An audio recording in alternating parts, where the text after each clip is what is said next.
ये एक तो पहली बात है कि तफरीह के लिए लिखा जाता है, और ये अक्सर इस पे सारे लोग मुत्तफिक भी होते हैं कि इसका पहला मकसद तफरीह है, इसके अलावा इसका और कोई मकसद है भी नहीं। अच्छा, इसकी बुनियाद पर हम उस पर एतराज़ भी नहीं कर सकते, और हम एतराज़ कर उस तरह से मैं करता भी नहीं, लेकिन वो तफरीह की चीज़ है, उसको तफरीह के लिए रखें। उसको वही बात है फिर अपनी हम उस संजीदगी वाला, जो संजीदा लिटरेचर वाला एक दायरा है, उसके अंदर हम नहीं लाना चाहते या मैं नहीं लाता, तो उस पर मैं कहता हूँ कि आप एतराज़ में, अगर आप लिखते ही तफरीह के लिए हैं तो फिर हमें मजबूर ना करें। जब हमें तफरीह हासिल करनी होगी हम आपको पढ़ लेंगे।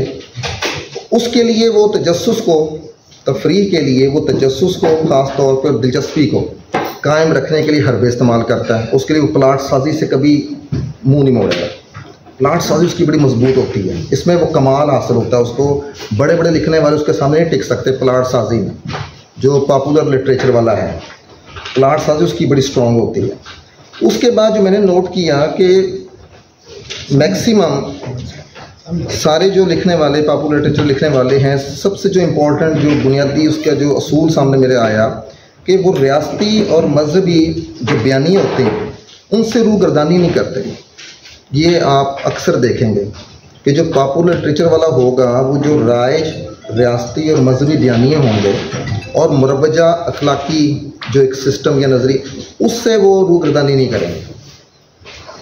ठीक है जी। इसके अलावा मुक़द्दस जो अफराद या कोई मुक़द्दस हस्तियाँ, तारीख़ी नावल अगर आप पढ़ें या देखें, उनके ऊपर वैसा ही उनका बयानिया होगा, वैसे ही उनकी स्टेटमेंट्स होंगी, वैसे ही वो उसको पेश करेंगे जैसे कि लोगों के जहनों में पहले से उसका नक्शा मौजूद होता है।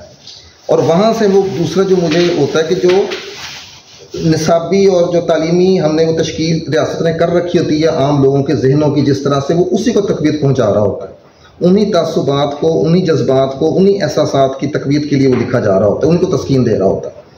सवाल उठाने वाला, एक तनकीदी जो फ़िक्र पैदा करने का जो रुझान होना चाहिए किसी फ़नपारे में, जो हम तवक्को रखते हैं, वो उसमें आपको नज़र नहीं आएगा। कम से कम मुझे नज़र, जितना भी मैंने स्टडी की उसमें मुझे नज़र नहीं आया। उसके अलावा और वो कोई चैलेंज आपके लिए पैदा नहीं करेगा, आपके लिए कोई फ़िक्री सतह पर कोई चैलेंज पैदा नहीं करेगा। आपके जो मसाइल या उन चीज़ों, उसके लिए आपके जहन को के अंदर कोई सवाल पैदा करने की कोशिश नहीं करेगा, कुछ भी नहीं। आपको सिर्फ जहां आप हैं वहीं आपको रखेगा, उसको बल्कि तकवीत देगा, आप बड़ी खुशी से उसको कबूल करते जाएंगे।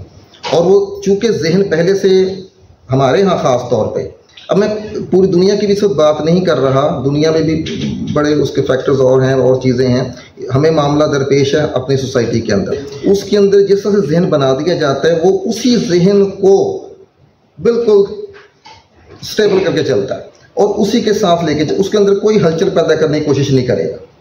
ये है उस, और ये मैकेनिज्म है जिसकी वजह से मैं समझता हूँ कि बड़ी जल्दी कबूल कर लिया जाता है, क्योंकि आम जहन सोचने समझने से या तनकीदी फ़िक्र से गुरेज़ा होता है। जो हमारा आम जहन है वो चाहता है कि हाँ जी, जब जो मैंने सोच रखा है ना, आलमगीर टोपियाँ सी कर कमाते थे और जी कुरान पढ़ाकर इनकम करते थे, ये कॉन्सेप्ट एक दिन। अब वो नावल निगार ने अगर वहाँ पर औरंगज़ेब साहब का ये कैरेक्टर दिखाया तो पब्लिक के लिए काबिल कबूल होगा।